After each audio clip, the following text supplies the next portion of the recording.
शरद पवार आणि उद्धव ठाकरे लवकरच भाजपसोबत जाताना दिसतील असं वक्तव्य बच्चू कडू यांनी म्हटलंय।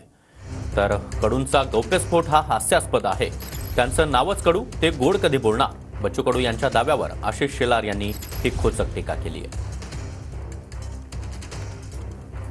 केंद्रामध्ये चंद्रबाबू नायडू आणि बिहारचे आपले नितीश कुमार हे 2-3 बिलासाठी अडकून राहिलेले आहे। त्या 2-3 बिलावर कदाचित पवार साहेबांचीच राष्ट्रवादी आणि उद्धव साहेबांची शिवसेना कदाचित वरच्या केंद्रात गरज पडणार आहे। त्याच्यानं बराच उलटापालट होण्याची शक्यता टाळता येत नाही।